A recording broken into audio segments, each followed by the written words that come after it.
empieza un gran desafío. Porque no sé si te ha tocado cuando alguna vez que te propusiste leer la Biblia y empezaste tan emocionado con Génesis, todas las historias, ¿no es cierto?, aprendiendo cosas, ¿no es cierto?, que te llamaban la atención. Así que hasta Génesis venías bien, arrancó Éxodo, la salida, los milagros, y ahí, ¿no es cierto?, de nuevo, historias algunas conocidas para vos, algunas no, y de repente llegaste al final de Éxodo y empezó a ponerse un poquito pesada la lectura, porque los capítulos uno tras del otro te hablaban de reglas, de leyes, y encima las leyes eran muy raras, difíciles, porque no tenían que ver con vos acá, sino con esa gente que vivía allá, que vivía otra vida, tenía otra cultura. Entonces vos de repente te dio la tentación de saltearte algún capítulo. Decime la verdad. Dijiste, bueno, este lo miro nomás. Y pasaste así la mirada por arriba esperando que llegue algún capítulo más interesante. Y por ahí llegaste al final de Éxodo, te encontraste de nuevo ahí la presencia de Dios que baja ahí al tabernáculo, y te leíste ese capítulo, y diste la vuelta a la página y arrancaste con Levítico. Y ahí murió tu intento de lectura anual, ¿no es cierto? Porque cuando llegaste al capítulo 10, ya no querías saber más nada con las normas, con las leyes. Y bueno, para muchas personas el libro de Levítico es un libro que no tiene mucho para darnos, la verdad. Muchos piensan que es un libro que tal vez sirvió en su época, pero que para nuestra época no tiene nada de valor. Tal vez no te lo dicen, pero así se practica. Te puedo asegurar de que fuera de lo que vamos a hacer ahora, que vamos a arrancar este estudio en Levítico, probablemente nunca de nuevo en tu vida escuches una serie de predicaciones en este libro. No sé si los que vienen de otras iglesias alguna vez les tocó un pastor que tuvo esa idea de arrancar una serie de predicaciones en Levítico. Pero no es muy común. Es uno de los libros olvidados, uno de los libros descuidados de la Biblia. Pero es triste que sea así. Es verdad que el libro de Levítico no te parece un libro interesante porque no tiene las historias y los dramas que encontrás en los libros anteriores. Pero no por eso tenemos que descartar este libro. Porque no encontrar esas historias, lo único que te muestra es que este es un libro distinto a los demás. Si vos estás esperando ese entusiasmo, ¿no es cierto?, de ver los peligros y las victorias y los milagros, si estás esperando encontrar eso en este libro, no lo vas a encontrar. Pero este libro es un libro que habla de los principios de Dios para la vida de su pueblo. Es un libro que tiene muchos detalles, porque Dios es un Dios que se preocupa de los detalles, y Él planeó cómo su pueblo va a vivir en relación con Él. Así que en este libro hay muchas normas que no son tan entretenidas de leer, pero que si uno podría leer atrás de esas normas, uno descubriría los tesoros de este libro. Este es uno de esos libros que el que solamente se preocupa de leer por arriba la Biblia, nunca le va a sacar ningún provecho a este libro. Porque para sacarle el jugo a este libro, para disfrutarlo de verdad, este libro fue diseñado para tener que estudiarse en profundidad. No solamente para ser contado como una narrativa. Los demás libros fueron diseñados así, para ser contados como historias. Pero este libro no. Este libro fue diseñado para ser analizado, para ser investigado, para ser comparado, para ser memorizado. Así se diseñó este libro. Entonces, si vos querés sacar provecho de él, tenés que tomar esa actitud. Tenés que saber de que las riquezas de este libro no la vas a encontrar desparramadas en la superficie, sino que va a haber que cavar. La Biblia es como una búsqueda de tesoros en una montaña donde uno tiene que entrar y cavar para encontrar esas vetas de oro y encontrar esas riquezas. Muchas veces uno encuentra oro zarandeando un poquito de arena al lado de un río. Pero en este libro el oro se encuentra yendo al corazón de la montaña. Así que vamos a empezar juntos este desafío aunque este libro parece sin importancia, quiero decirles que es un libro sumamente importante. Hay algunos autores que dicen que Levítico puede ser el libro más importante de toda la Biblia. O si vos me decís eso para que yo me entusiasme en querer escuchar lo que me vas a decir, ¿no? Pero si cuando empecemos a estudiarlo, vas a darte cuenta que las verdades que este libro anuncia son las verdades centrales de toda la Biblia. Este libro está armado para que la persona de ese tiempo pueda ver de forma gráfica verdades espirituales muy profundas. Este libro es como el libro de dibujos de Dios. Es Dios sentándose y poniendo imágenes para que su pueblo aprenda lo que significa su santidad, para que aprenda lo que significa conceptos como redención, sustitución, perdón, lo que significa diferenciar entre lo puro y lo impuro, lo que significa tener un compromiso de una vida que honre a Dios. Todo eso Dios se lo va a enseñar con imágenes. Y a veces esas imágenes van a ser un tanto grotescas, parecerían un poco duras, porque estas imágenes incluyen sangre, muerte, sacrificios, animales prendidos fuego. Y vos mirás todo eso y decís, ¿qué está haciendo Dios? Lo que Dios está haciendo es mostrándole al pueblo con imágenes lo que significa el pecado, lo que significa el perdón, lo que significa la salvación, y que esos son los temas más importantes de la Biblia. Así que si uno no entiende el libro de Levítico, difícilmente puede entender lo que el Nuevo Testamento dice que Cristo logró en la cruz, que es lo más importante de toda la Biblia. Entonces, estamos frente a un desafío. No va a ser fácil, va a haber que pensar y va a haber que comparar. Porque en este libro, cuando el pueblo de Israel lo leyó por primera vez, ellos sí que no entendían casi nada de todo lo que nosotros vamos a hablar. Ellos solamente miraban las imágenes, sabían que tenían que hacer ciertas cosas, pero no entendían todo lo que significaban esas cosas. Pero gracias a Dios, nosotros tenemos en el Nuevo Testamento los libros que nos enseñan qué significan estas imágenes. Uno de los mejores comentarios de Levítico no está escrito por ninguna persona de nuestra época, está escrito por un autor inspirado por Dios, el libro de Hebreos. Ese libro es una de las mejores explicaciones de qué significan todos estos temas. Y eso es lo que vamos a hacer. Bueno, quiero que nos ubiquemos en dónde estamos parados. Ustedes se acuerdan que Israel había salido de la tierra, liderados por Moisés, rumbo a la tierra prometida, habían salido de Egipto, pararon en el monte Sinaí y ahí Dios se les reveló. Dios les dio su ley, Dios les mostró su gloria, su poder. El pueblo de Israel falló, Dios les volvió a perdonar. Y en ese contexto vimos la construcción de lo que llamamos el tabernáculo de reunión, donde Israel, ahí al pie del monte, pasó meses formando una carpa, guiados por Dios, donde Dios iba a venir a vivir.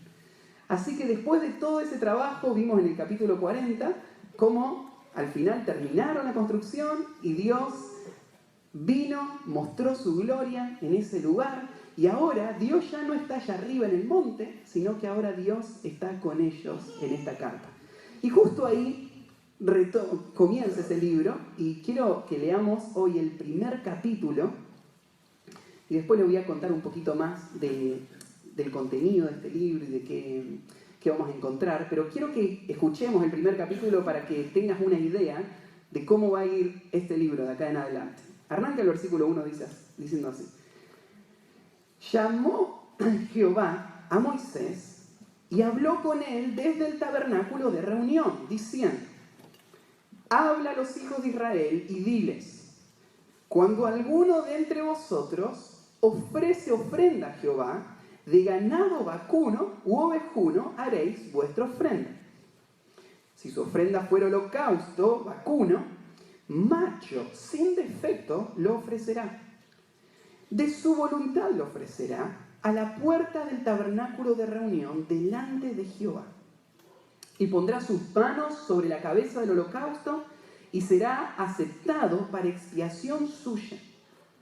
Entonces degollará el becerro en la presencia de Jehová y los sacerdotes, hijos de Aarón, ofrecerán la sangre y la rociarán alrededor sobre el altar, el cual está a la puerta del tabernáculo de reunión.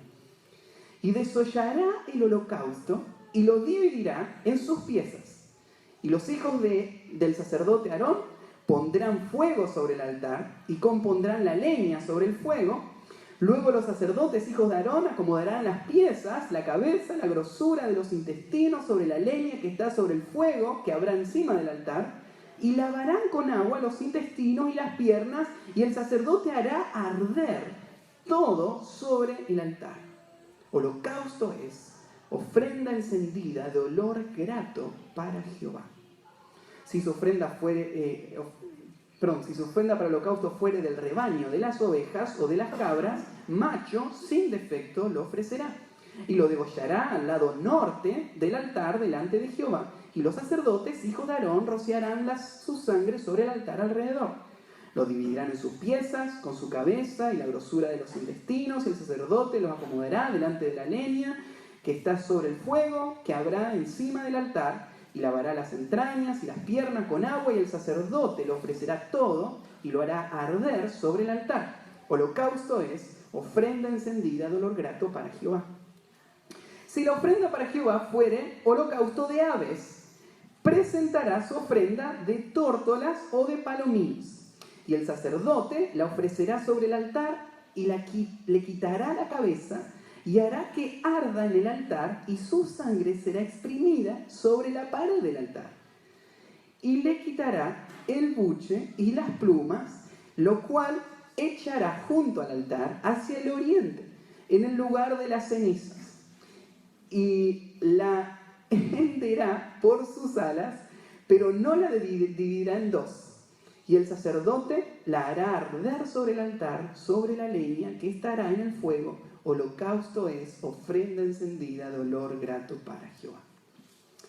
Bueno, esta es la primera sección del libro, que comienza con la descripción de un sacrificio, que acá lo llama el holocausto.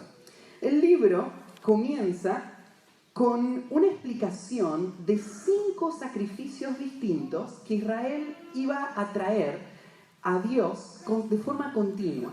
Ustedes lo van a ver, están en capítulos consecutivos. El 1, el 2, el 3, el 4 y el 5 son los 5 sacrificios.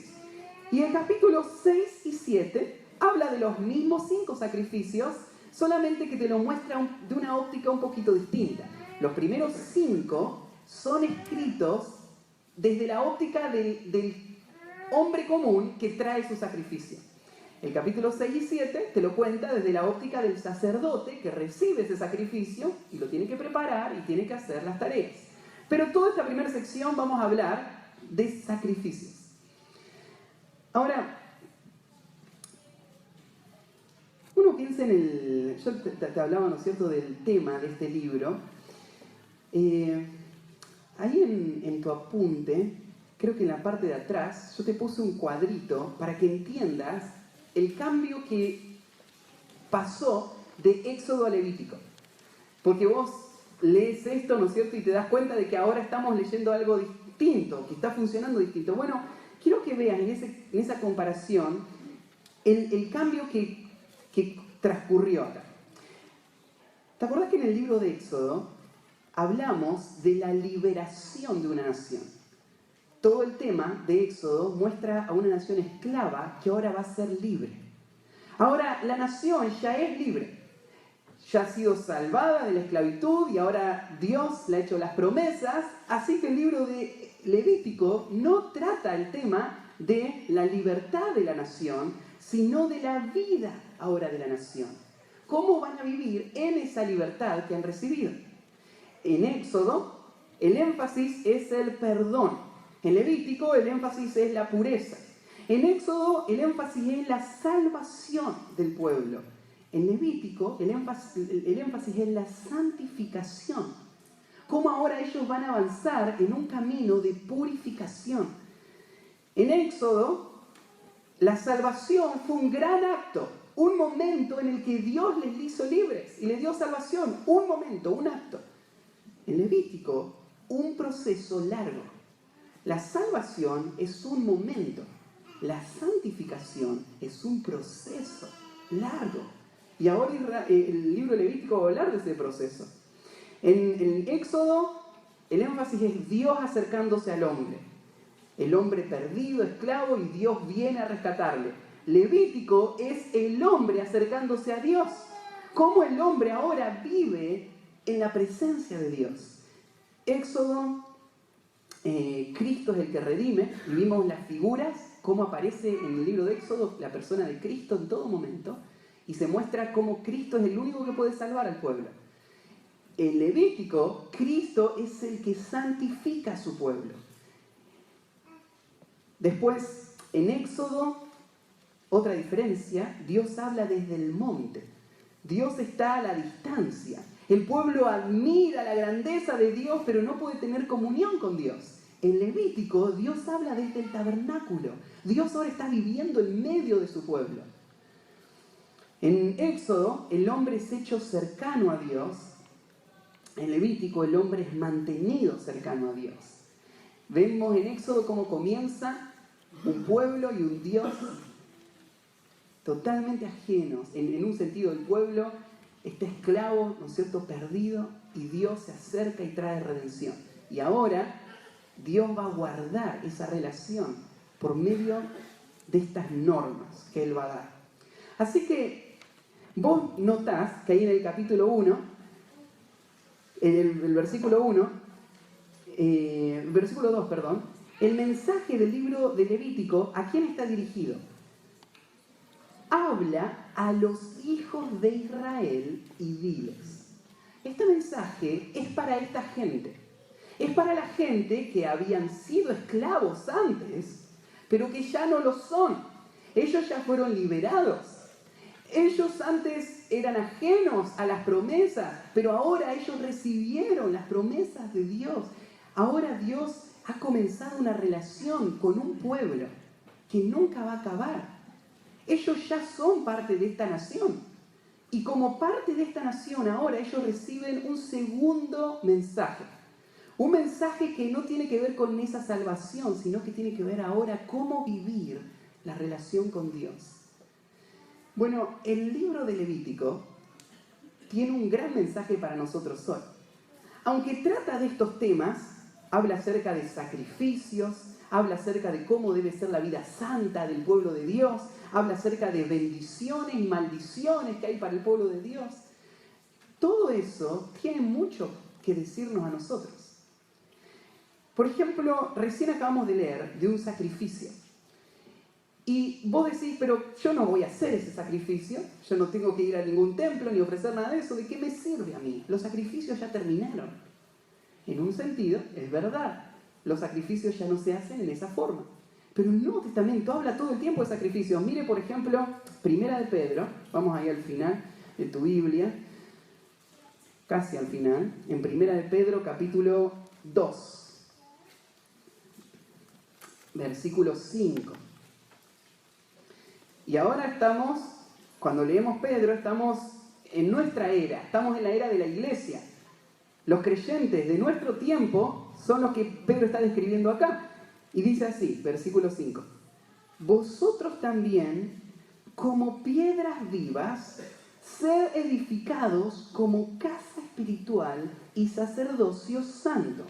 O sea, nosotros ahora somos esos sacerdotes para ofrecer sacrificios espirituales aceptables a Dios por medio de Jesucristo. Esto es algo interesante.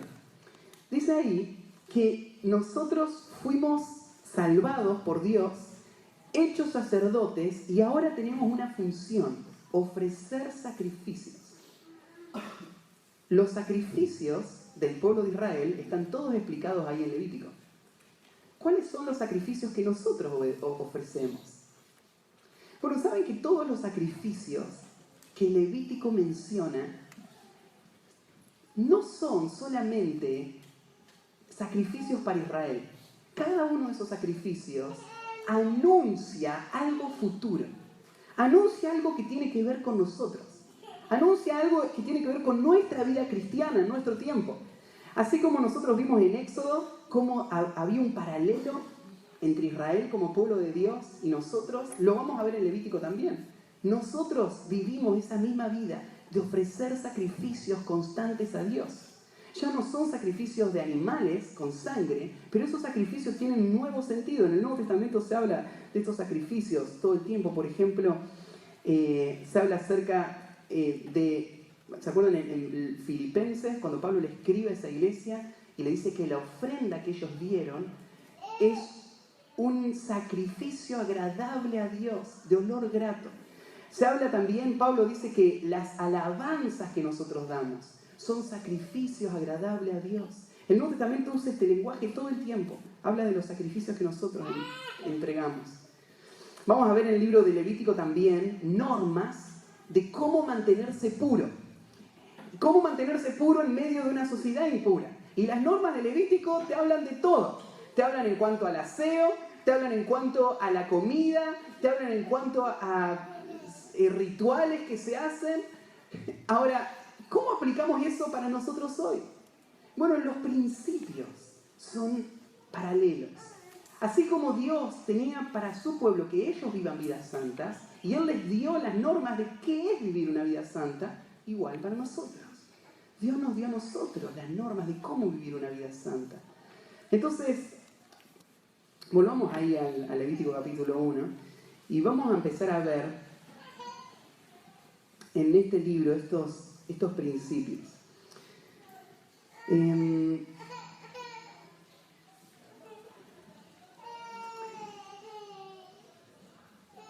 Una cosa más quiero mencionar antes de leer hoy, de ir a este capítulo.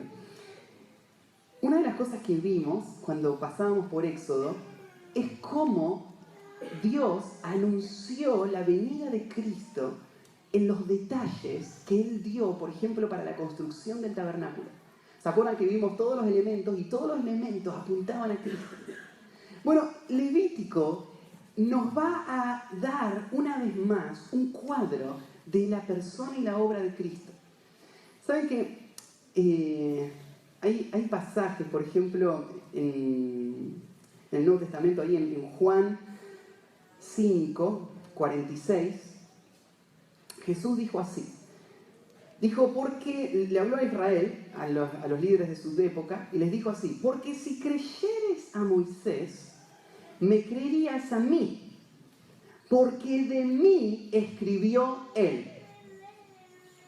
Jesús le dijo a la gente de su época que Moisés escribió acerca de Jesús.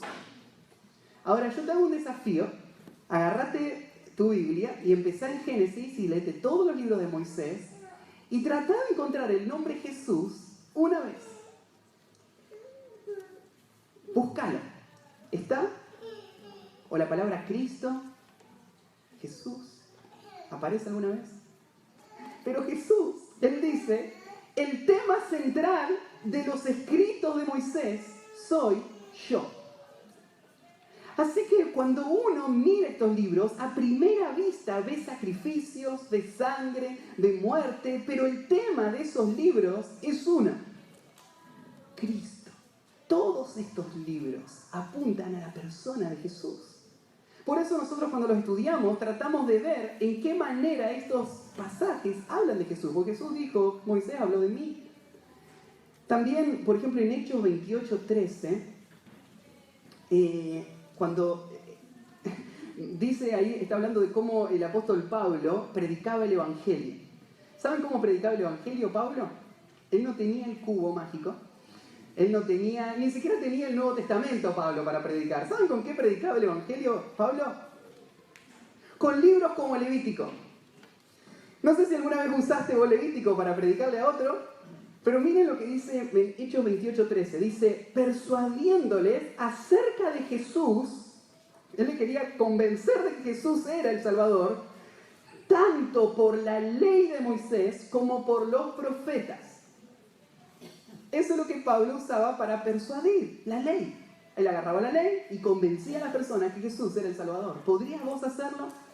¿Podrías agarrar el libro de Levítico y con ese libro convencer a alguien de que está perdido y que el único camino a la salvación está en un hombre que murió en una cruz para salvarle? ¿Lo podrías hacer? Sí, está ahí, todo. Eso es lo que hacía Pablo, ese era el mensaje que predicaban los hombres de esa época. Bueno, en Juan capítulo 5, versículo 39, también Jesús dijo estas palabras: escudriñad las Escrituras, porque a vosotros os parece que en ellas tenéis la vida eterna, y ellas son las que dan testimonio de mí.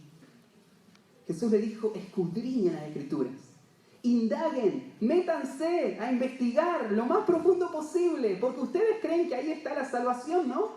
Bueno, las Escrituras. Y cuando Jesús hablaba de las Escrituras, a un judío lo que se le venía a la mente, en primer lugar, era estos libros, la ley. La ley son las Escrituras, y las Escrituras contienen el mensaje de salvación y nuestra vida espiritual para todos los tiempos. Así que este libro es sumamente importante. Bueno, el tema que vamos a estudiar hoy está relacionado entonces con el primero de estos 5 sacrificios que llamamos el holocausto.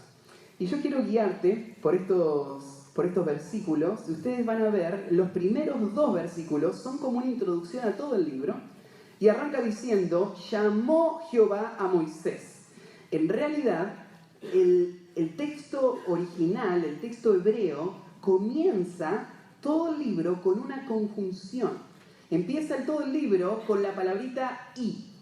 ¿Sí? ¿Por qué empezaría con la palabrita y? ¿Qué hace ese y? Une esto con todo lo que venía diciendo antes.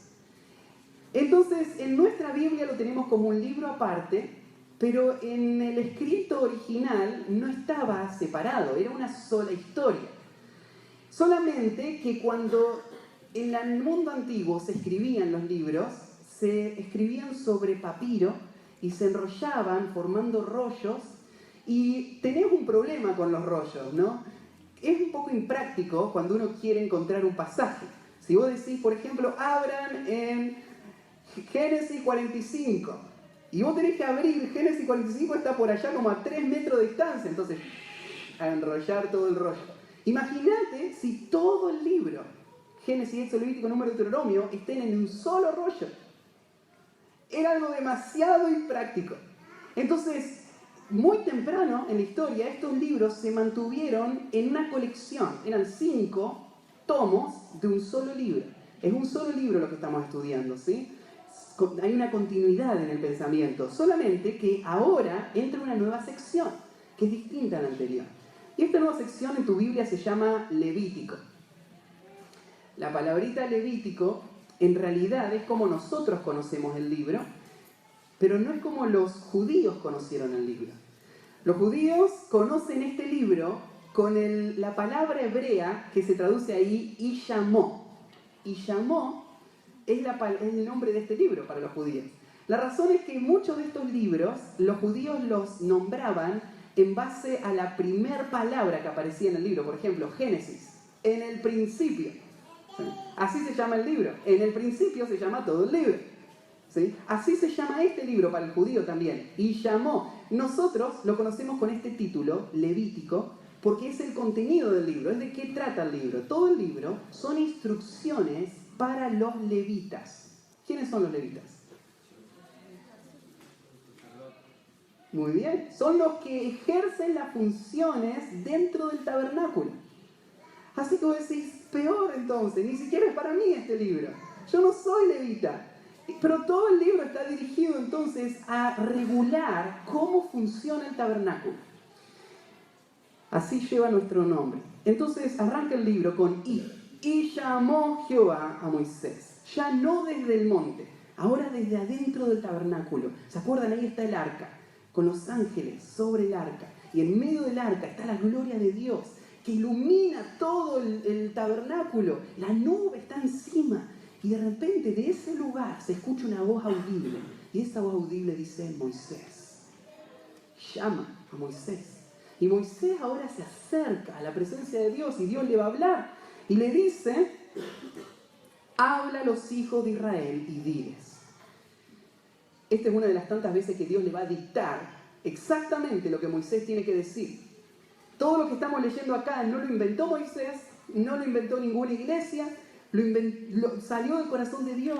Dios le dice, habla a los hijos de Israel. Ya hablé sobre eso, ¿no? Los hijos de Israel. Este es un mensaje para el pueblo de Dios. No es para nadie que no es parte del pueblo de Dios. Nadie que no sea parte del pueblo de Dios puede aspirar a vivir una vida que honra a Dios.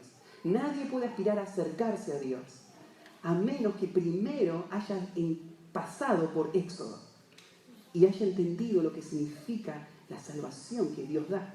Pero para el pueblo de Dios viene este mensaje. Y el mensaje dice así: cuando alguno de entre vosotros ofrece ofrenda a Jehová, de ganado, vacuno o ovejuno haréis vuestras ofrendas. Y ahora empieza esta sección de estas 5 ofrendas. Fíjate que arranca con una invitación. Cuando alguno de vosotros. Y esa expresión te hace ver de que no hay ninguna regla, no hay ningún límite. Todos están invitados a venir a la casa de Dios con su ofrenda. Esto que va a decir acá, el capítulo 1, 2, 3, 4, 5, principalmente está dado para la persona común del pueblo de Dios. Acá no le está hablando directamente a sacerdotes.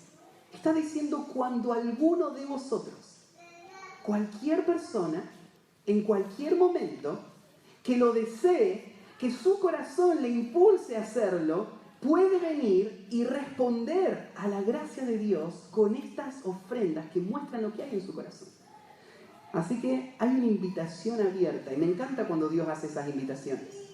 Están por toda la Biblia.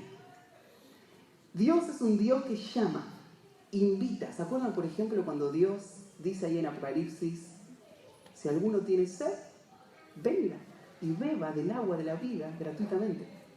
Hay una invitación, ¿no? Venga el que quiera, pero hay un requisito. Si alguno tiene sed, si alguno desea la vida eterna, si alguno desea la comunión con el Dios que da esa vida eterna, venga, está disponible. Hay una invitación. Esto es algo parecido.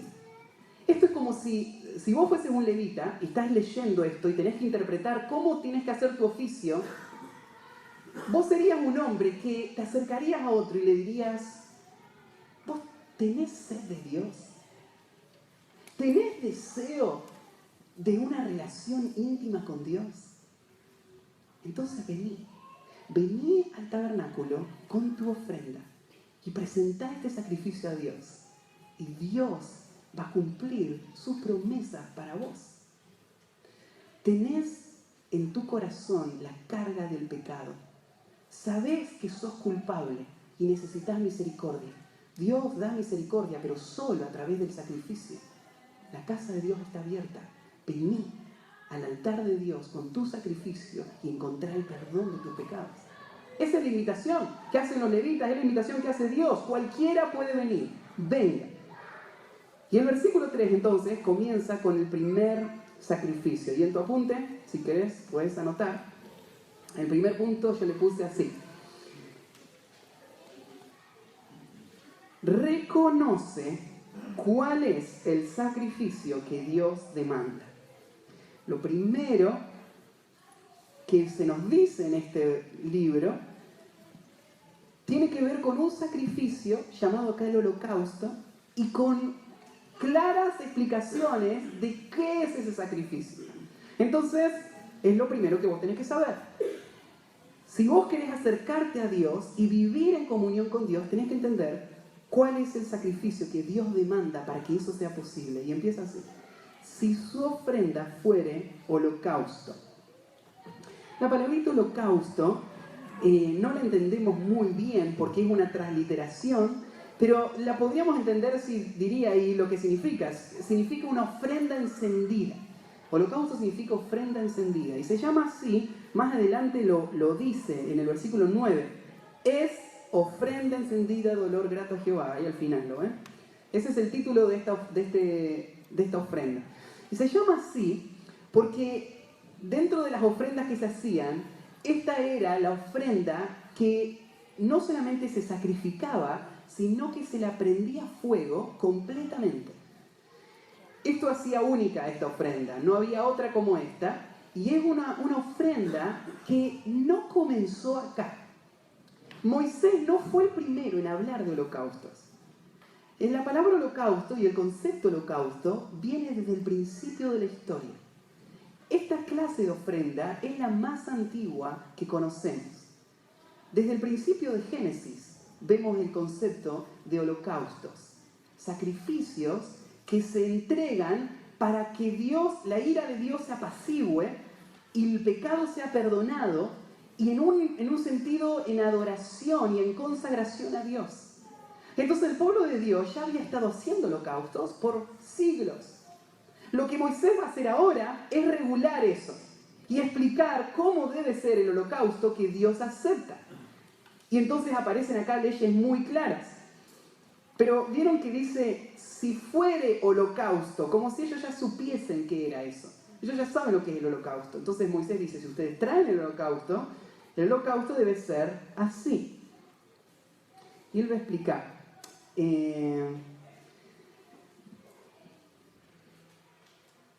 Dos cosas mencionamos.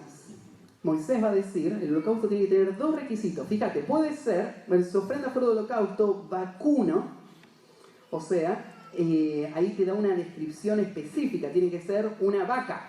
En realidad, ahora que te va a decir, tiene que ser una vaca macho. Nosotros a la vaca macho le decimos toro, ¿sí? Entonces ahí está hablando de un toro, pero más adelante te va a decir que el holocausto puede ser de tres clases distintas. Puede ser un toro, puede ser una oveja o un cabrito, o puede ser un ave.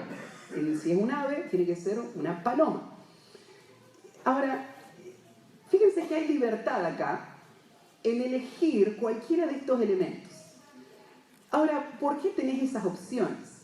Bueno, es que en el mundo antiguo, comer carne era un lujo que no todos se podían dar. Era algo muy difícil, creo, en nuestro mundo también, ¿no? Bueno, creo que estamos volviendo en el tiempo. Ahora, imagínate vos, si vos tuviese que comprar una vaca, por ejemplo, para ofrecérsela a Dios, en compensación por tu pecado, para ser librado de tu pecado. ¿Cuánto vale una vaca? No sé, ahí si vamos a Mataderos y buscamos precios, creo que está 15 pesos el kilo vivo de vaca, debe estar más o menos. A vos te la venden a 100, ¿no? Pero el kilo vivo más o menos debe estar a eso. ¿Más todavía? 20 pesos.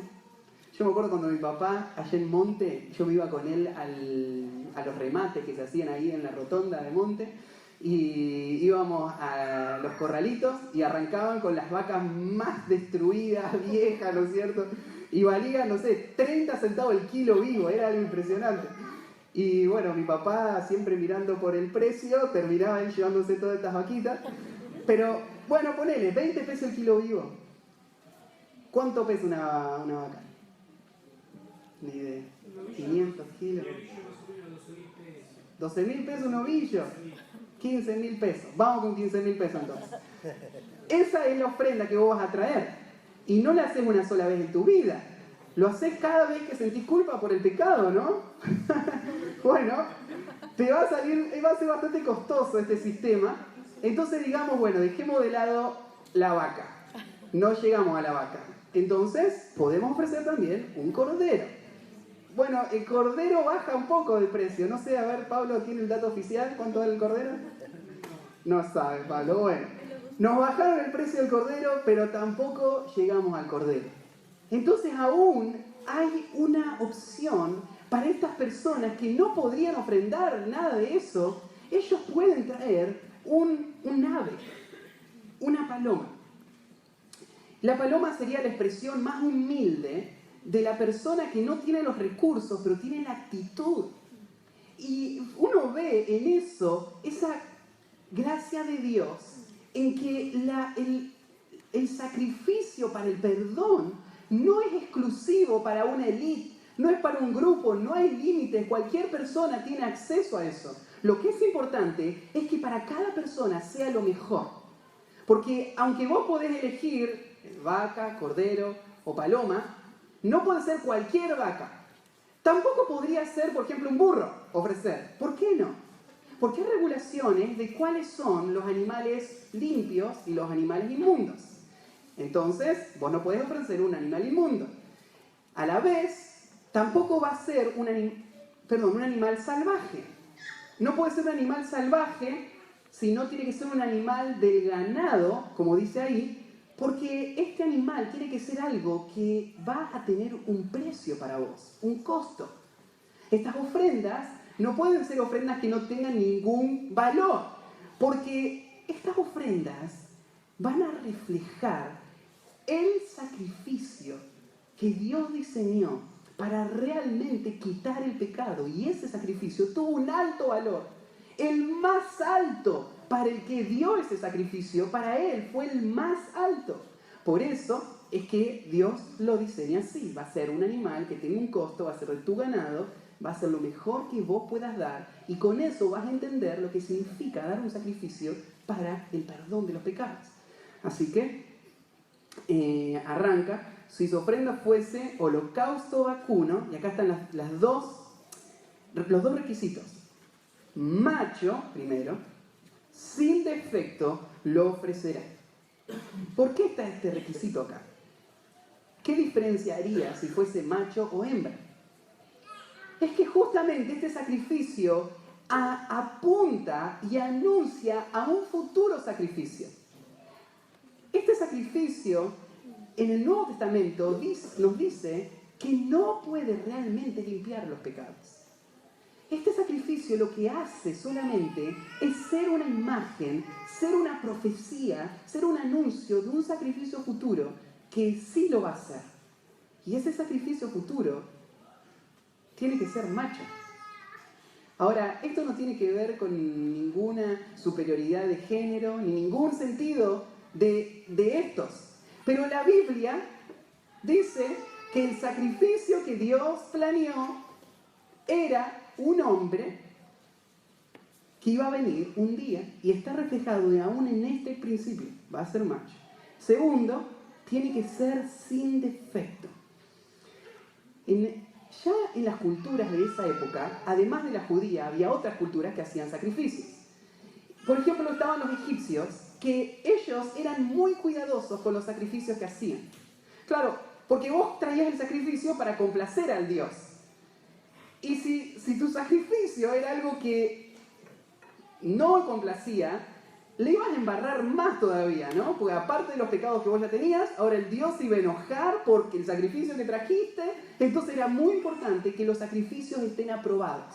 Entonces tenías allá los sacerdotes en Egipto que hacían todos los controles de los sacrificios, y cuando tenían ya un animal que estaba aprobado, en el cuerno le colgaban algo que les identificaba como un sacrificio apto, ¿cierto? Y ahí entonces los llevaban al lugar del sacrificio. Bueno, los judíos desarrollaron algunos sistemas también para poder cuidar de este aspecto. Cuando acá Dios le dice tiene que ser sin defecto, se refiere a que, por ejemplo, no tiene que tener ninguna mancha que haga que su pelo tenga un defecto. Todos los pelos de este animal tienen que ser perfectos. Es difícil encontrarlo, pero están ahí, ¿no? Entonces había que estudiar uno por uno todos los animales hasta encontrar uno que su pelaje sea perfecto. No tenían que tener ninguna deformidad. No tenía que tener una pierna más grande que la otra, no tenía que tener un ojo tuerto, no tenía que tener ninguna deformidad. No podía tener ninguna señal de lastimaduras, no podía tener un cuerno partido, no podía tener nada. Todo era investigado en este animal. Bueno, ¿por qué? Si igual, de todas maneras, lo vas a quemar. O sea, imagínate, ¿no es cierto? El mejor de todos, ¿a dónde va a parar? Al fuego. Y encima, o sea, lo quemás y nadie se beneficia de eso. Era bastante tentador agarrar cualquier cosa y tirarla ahí arriba, ¿no? Es más, en la historia de Israel empezó a pasar eso. Y los sacerdotes y el pueblo traían cualquier cosa. Y Dios se lo reclama ahí en Malaquías. Dice, claro, llévenle ese animal a su rey, a ver si él lo va a aceptar. Pero me lo traen a mí, a su Dios. Ustedes no entienden qué significan estos sacrificios. Esos sacrificios están anunciando el único medio por el que yo perdono los pecados. Y es por medio de un sacrificio perfecto. Bueno, en el Nuevo Testamento nosotros podemos hacer esa conexión muy fácil.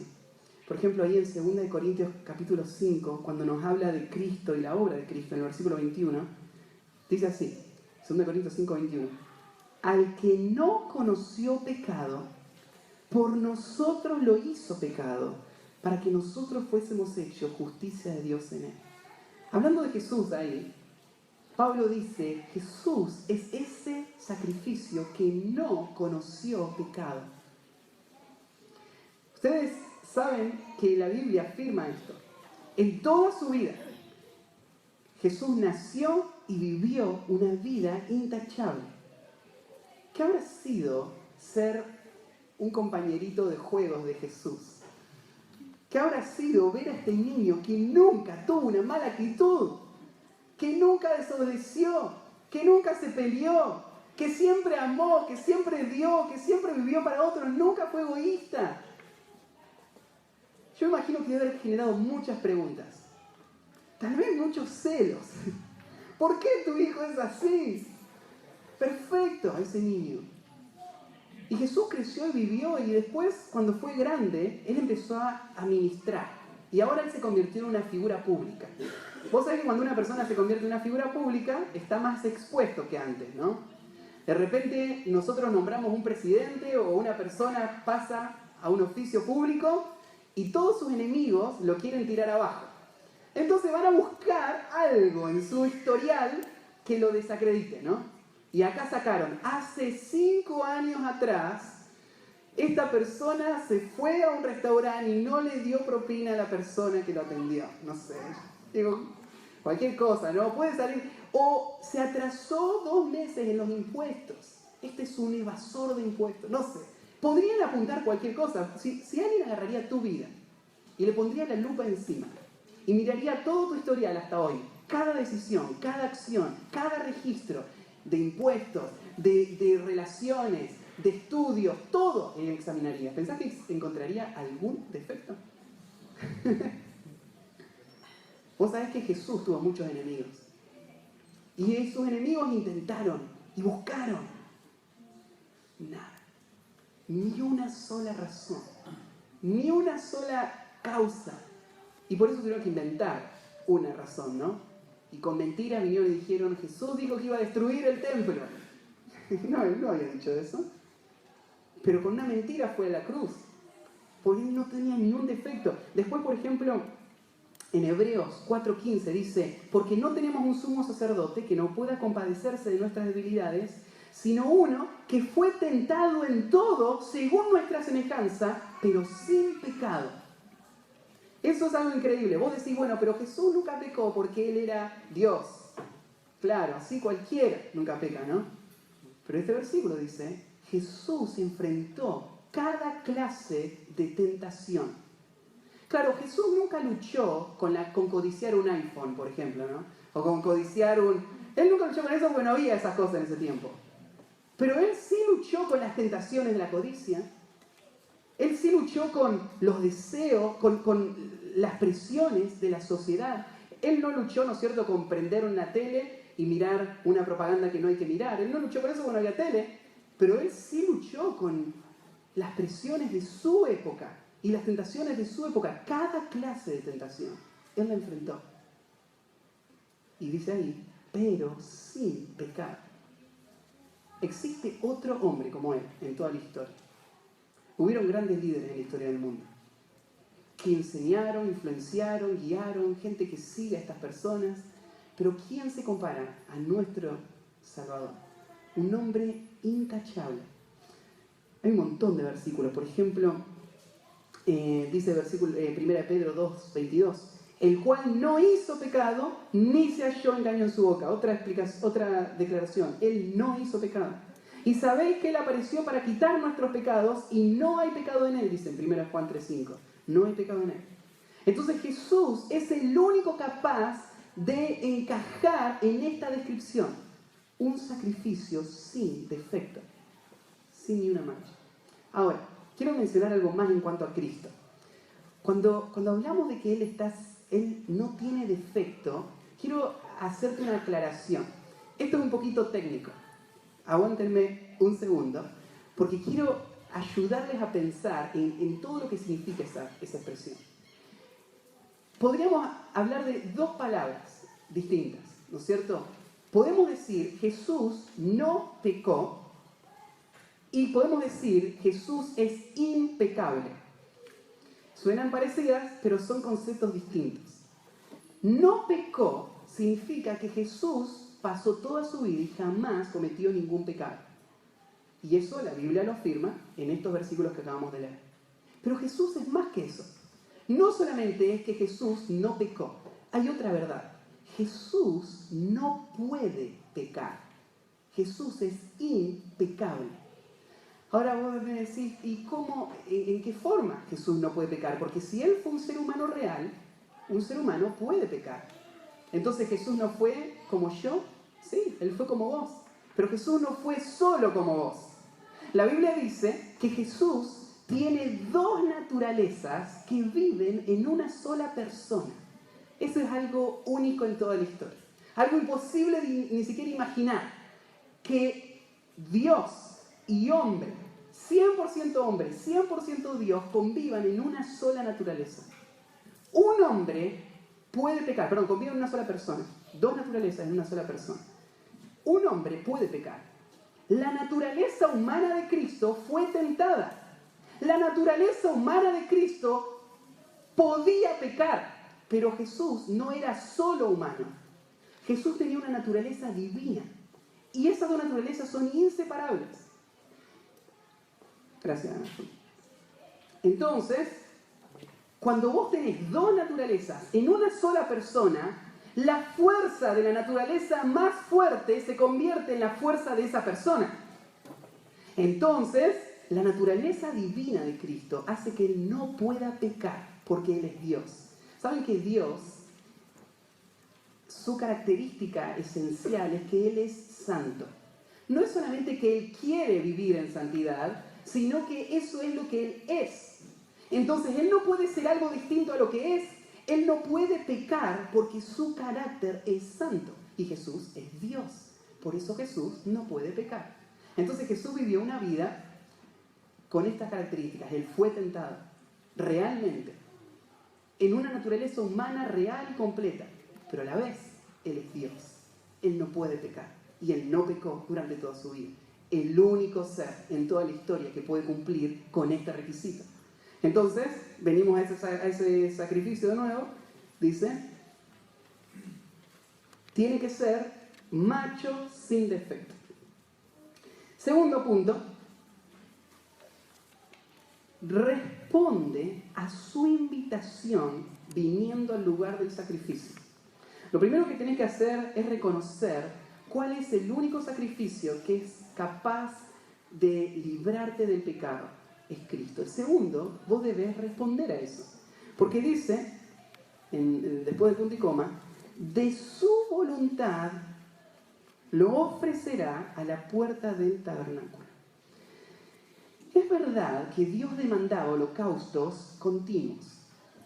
Si ustedes leerían en otros versículos, por ejemplo en Éxodo 29, Dios dice que diariamente en el tabernáculo tenía que haber sacrificios de holocaustos. En Números 28 se habla de holocaustos semanales y en Números 28:15 se habla de holocaustos mensuales, o sea, todo el tiempo. Cada mañana y cada tarde en el templo, los sacerdotes comenzaban el día y terminaban el día ofreciendo estos holocaustos. Eran tantos los holocaustos que se hacían en ese lugar que el altar de bronce que estudiamos, al final se le cambió el nombre. Porque la mayoría de lo que se hacía en ese lugar era ofrecer holocaustos. Entonces, ¿cómo se le llamó? El altar del holocausto. El altar del holocausto es el mismo que el altar de bronce. Y es que eran tan frecuentes, cada mañana, cada tarde se hacían ahí. Pero además de eso, este versículo nos muestra de que ese holocausto viene ahora de un corazón que es movido a ofrecerlo. No porque sea requerido. Él no lo tiene que hacer porque todos los demás lo hacen, ni en el momento que todos los demás lo hacen, sino que es así.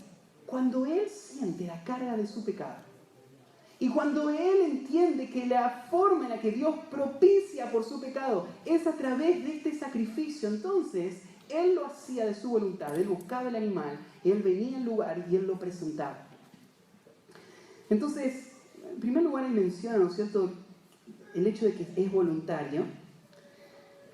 Segundo, ¿dónde se va a presentar ese holocausto? Dice, de su voluntad lo ofrecerá a la puerta del tabernáculo de reunión, frente a todos, en el lugar más visible del tabernáculo.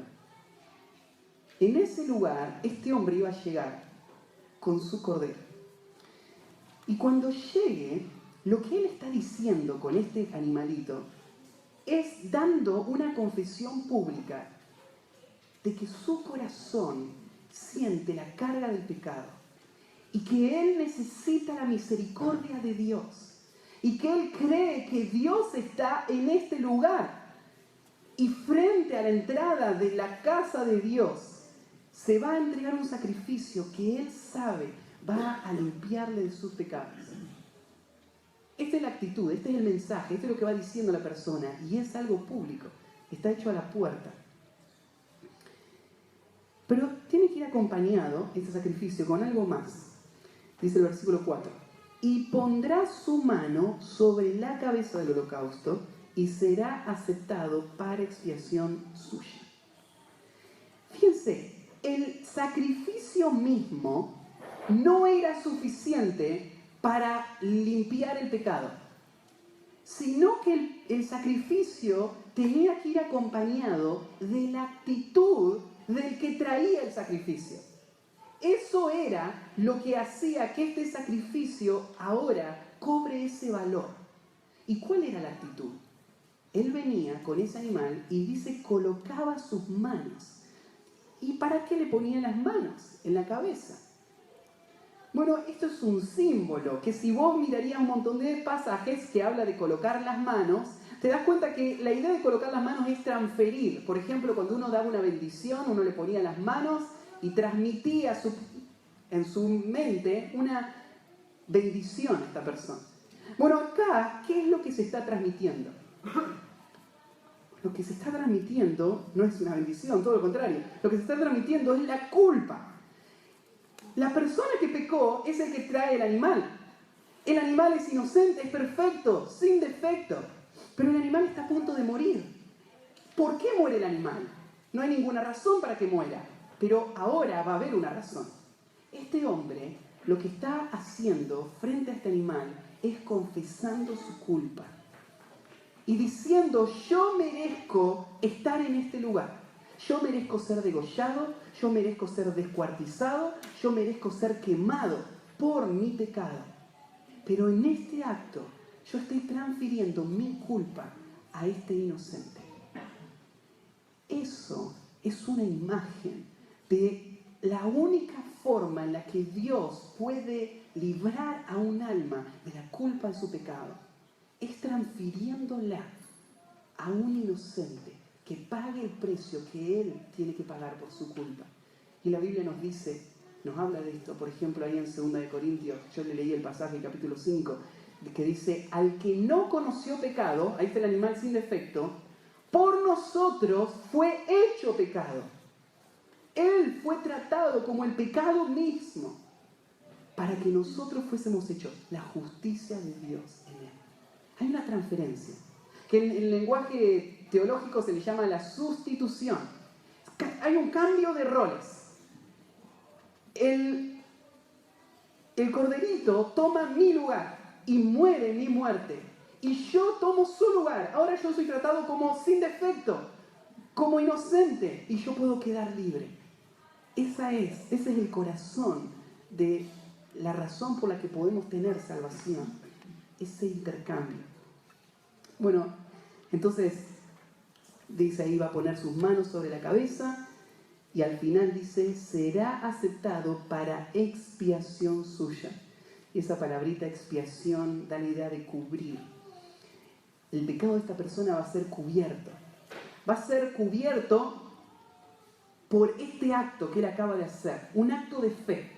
que reconoce su culpa, que cree que solamente Dios puede librarle por medio de un sustituto de su pecado, ese acto de fe lo que hace es que esta persona ahora no sea destruido por su pecado y su pecado sea cubierto. En el Nuevo Testamento se nos dice que la sangre de esos corderos nunca podía borrar el pecado, sino hasta el día que llegara el verdadero cordero, el cordero de Dios que quita el pecado del mundo. Ese cordero iba a cumplir lo que todos los demás sacrificios anunciaron. Y iba a borrar por completo todos los pecados que ningún sacrificio pudo borrar antes. Entonces, estos no son los que limpian los pecados. Estos son solamente las imágenes que anuncian la llegada de ese libertador futuro. Entonces, vos debés responder. No es suficiente solamente con el sacrificio que muere, sino que hay una actitud de la persona que se identifica con ese sacrificio y dice, Él es mi sustituto, Él lleva mi carga, yo pongo mis manos sobre Él para que Él muera mi muerte. Y esto es lo que pasa en el corazón de una persona cuando reconoce que está perdido y ve la cruz de Cristo y entiende que Él murió por mí. Lo que está haciendo esa persona en su corazón es poniendo sus manos sobre Cristo. Es diciendo, Él murió mi muerte, Él llevó mis pecados, Él pagó el precio que yo tenía que pagar. Ahora yo soy libre por su muerte. Bueno, el tercer principio dice así, percibe la muerte que tu sustituto experimentó por vos. Ahora se va a poner fea esta imagen. Porque con sumos detalles, Dios le hace ver a cada persona cuál es la paga del pecado. Y mirá cómo lo describe. Dice, entonces degollará el becerro. ¿Quién lo degollará? Pues eso es lo que supondríamos, ¿no? Ellos están para eso. Pero si vos venís leyendo los versículos anteriores, ¿dónde habló del sacerdote? Está hablando del que trae la ofrenda, ¿no? Sí, bueno, arranca el versículo 2. Cuando alguno de entre vosotros, cualquiera, viene y trae su ofrenda, tiene que ser esta clase de ofrenda, de su voluntad tiene que ser hecha, va a poner sus manos, va a ser aceptado, entonces degollará el becerro. Estos sacrificios de los que habla acá, es verdad que los sacerdotes, ellos también van a hacer sus trabajos, pero los sacerdotes no tienen esta tarea. Cuando alguien traía un holocausto, la persona misma era la que tomaba ese cuchillo y degollaba a este animal. Si alguna vez te pudiste ver algo así, te acordarás de lo que sentiste cuando viste ese corderito parado ahí, mirando con cara de inocente, y viste a la persona con el cuchillo en la mano, y vos hubiese hecho lo que sea para frenar a esa persona. ¡Pobre animalito! Y de repente ver que ese cuchillo entra, muere, ¿no es cierto? Y ahora muchos de nosotros no estamos acostumbrados a esas imágenes. Hay algunos que sé que hasta les da cosa pelar el pollo, ¿no? Cuando lo ves ahí recién sacadito, ¿no es cierto?, de la bolsa y lo ves entero, les da cosa hasta pensar que están destripando un pollo. Bueno, menos mal que no viviste en esa época, porque la única forma en la que vos podías experimentar esta expiación, esta forma de cubrir tus pecados, era traer ese sacrificio dentro del altar, frente al sacerdote, tomar ese cordero y degollarlo, o esa vaca o esa paloma. Y no termina ahí.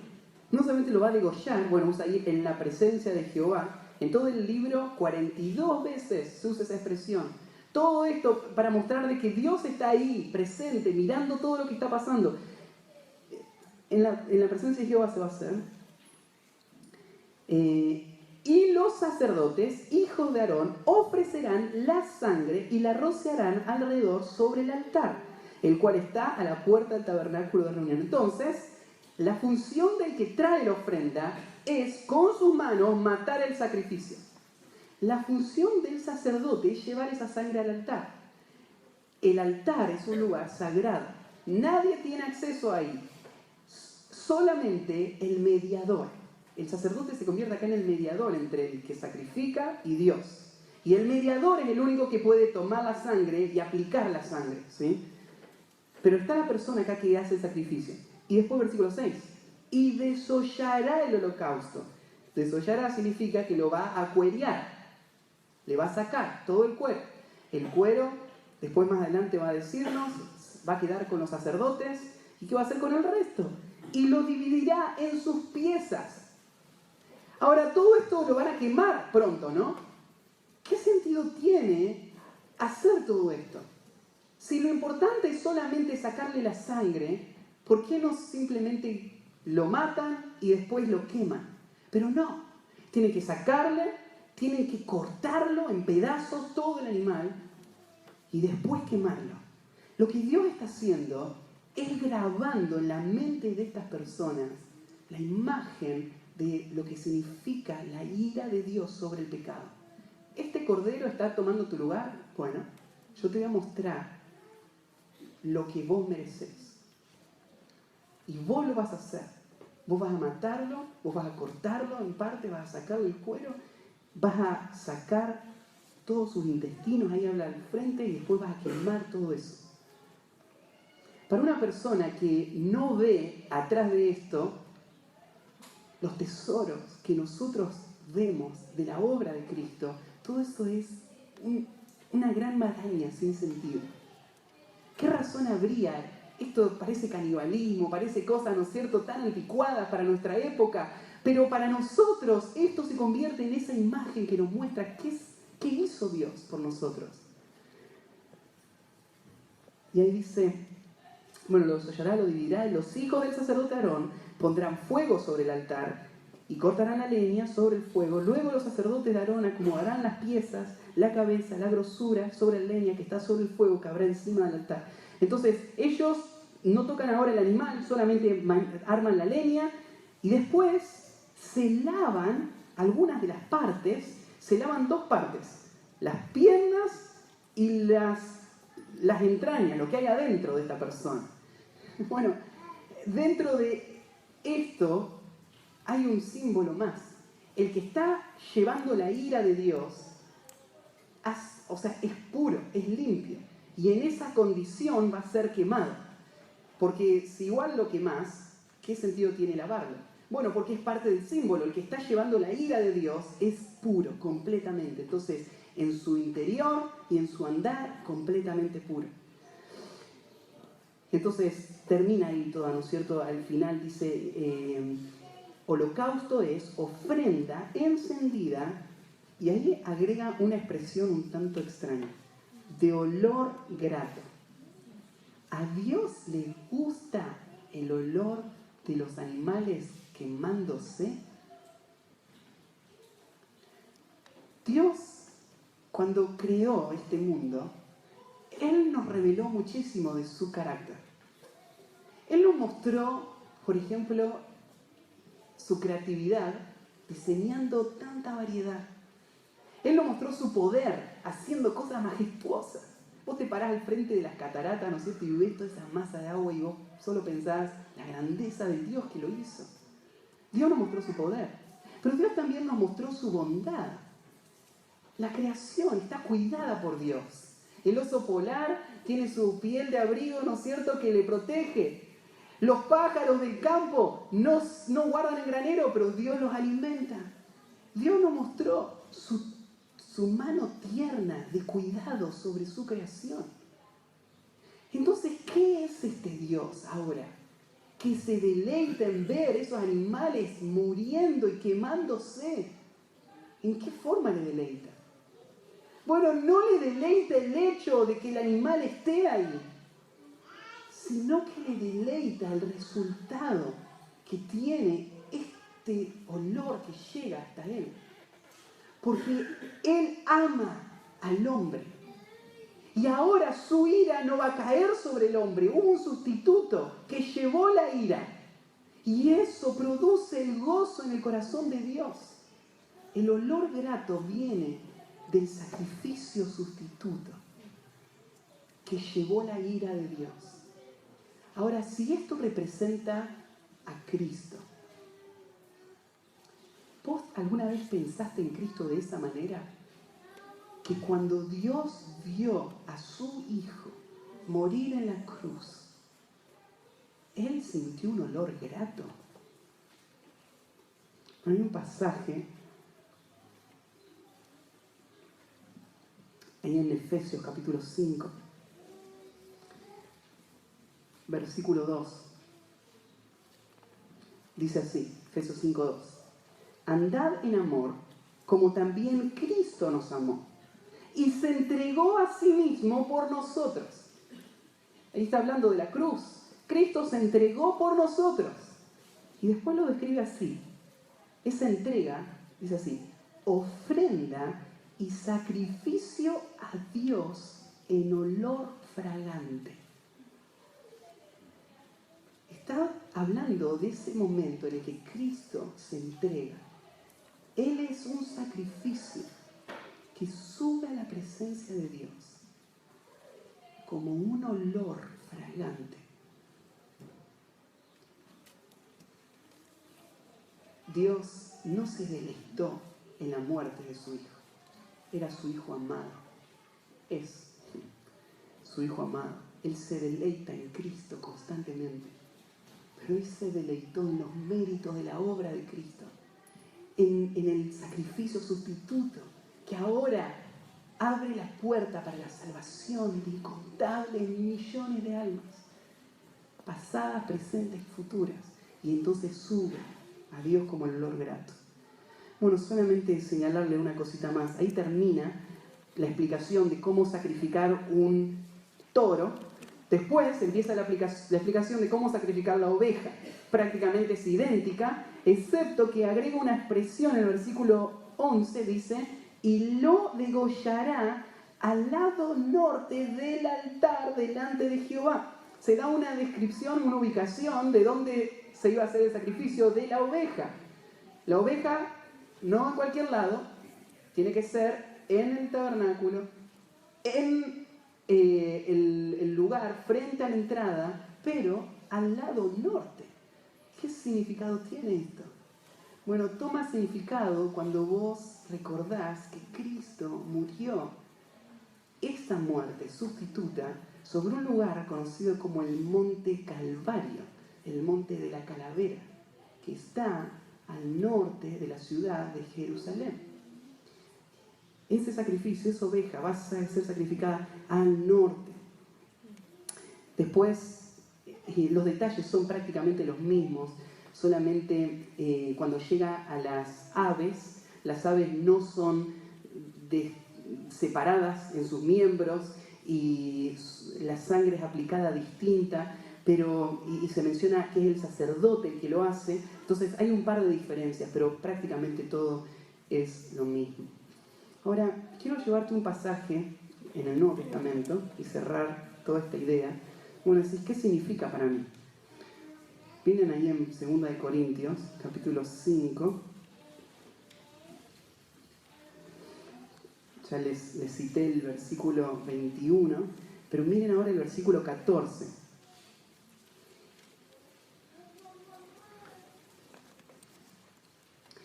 Este sacrificio tiene esa primera aplicación. Es un sacrificio de expiación.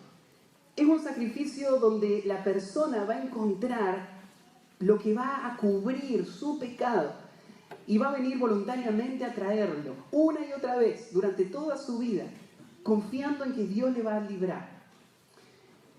Pero ese sacrificio no tenía solo ese sentido, porque el nombre del sacrificio es un sacrificio de una ofrenda encendida, una ofrenda quemada completamente. Claro, el sacrificio de Cristo fue una entrega completa, todo entregado para la redención del hombre. Pero tiene otra aplicación en el Nuevo Testamento, porque acá, mirá este pasaje, cómo habla de la muerte de Cristo y qué resultado tiene. Dice, porque el amor de Cristo nos constriñe pensando esto, que si uno murió por todos, luego todos murieron, y por todos murió para que los que viven ya no vivan para sí, sino para aquel que murió y resucitó por ellos. Ahí arranca hablando de Cristo muriendo nuestra muerte. Ahí cuando dice, por todos murió, eso está diciendo. Nosotros morimos en Cristo. Y nuestra vieja vida murió en esa cruz. Pero ahora tenemos una nueva vida. Porque dice, y por todo murió para que los que viven ya no vivan para sí, sino para aquel que murió y resucitó por ellos. El holocausto del cual nosotros participamos y por medio del cual nosotros fuimos librados del pecado, se convierte también en nuestro modelo de lo que significa la consagración. Mirá otro pasaje conocido, de Romanos capítulo 12. Ahí en Romanos 12, Pablo agarra este mismo ejemplo del holocausto, pero él lo aplica distinto. Él no le está hablando, cuando habla del holocausto, acá, no le está hablando a inconversos, personas que no tienen a Cristo, y no le está diciendo que crean en Cristo para su salvación, porque ya son salvas estas personas. Igual para el pueblo de Israel. Acordate, el pueblo de Israel está parado ahí en el monte Sinaí. Ellos ya salieron de Egipto. Ellos ya recibieron las promesas. Ellos ya son el pueblo de Dios. Pero aún el pueblo de Dios tiene que ahora pararse frente a este tabernáculo y traer estos sacrificios. ¿En qué forma se aplica esto para el pueblo de Dios? Bueno, acá recién leímos este pasaje y ahora te leo este. Mirá, versículo 1, 12:1, Romanos 12:1. Así que, hermanos, os ruego por las misericordias de Dios. O sea, acá hay un sacrificio voluntario que Pablo le ruega a las personas, a los creyentes, que vengan a traer a la casa de Dios. ¿Cuál es? Que presentéis vuestros cuerpos en sacrificio vivo, santo, agradable a Dios, que es vuestro culto racional. Cada día, de forma constante, en el tabernáculo se ofrecían estos sacrificios, donde la persona decía, yo merezco morir, este sustituto muere en mi lugar, ahora yo quedo libre, yo tengo nueva vida, pero a la vez era un recordatorio que ahora su vida no le pertenecía a él. Lo que Pablo está diciendo acá, está comparando ese sacrificio, está diciendo que el sacrificio del holocausto tiene que hacerle pensar al creyente lo que significa la verdadera consagración. Es lo que yo leía en 2 Corintios, cuando dice, y por todos murió, para que los que viven ya no vivan para sí, sino para aquel que murió y resucitó por ellos. Este es nuestro sacrificio racional. Racional significa constante, continuo. Es el sacrificio, ¿no es cierto?, que vamos a traer una y otra vez. ¿Cuál es? Recordar la obra de Cristo y consagrarnos a Él por medio de esa figura. Cristo murió por mí, ahora yo vivo para Él. ¿Saben que para el pueblo de Israel esto era una gran parte de su vida? Continuamente tenían que venir a traer esos sacrificios. Para el pueblo de Dios en nuestra época, esto tiene que ser tu vida. Venir continuamente frente a Dios. No para ser salvado por Dios, porque vos ya fuiste salvado por Dios, pero para recordar la obra de Cristo, su muerte en tu lugar, para volver a disfrutar de ese perdón y para ahora responder a ese sacrificio con una vida de consagración. Así que este es el primer mensaje, el holocausto. Vamos a orar y vamos a terminar esta mañana. Padre, gracias por este texto que tú nos dejaste para que conozcamos tu corazón, para que entendamos más, Señor, lo que es, que pasa por tu corazón frente al pecado y frente al sacrificio que cargó tu ira por nuestro pecado. Gracias, Señor, por Cristo, por su obra, gracias por el perdón que hemos recibido. Ayúdanos a ahora responder de esta manera, en obediencia y en consagración a ti. Te amamos, te agradecemos en el nombre de Jesús. Amén.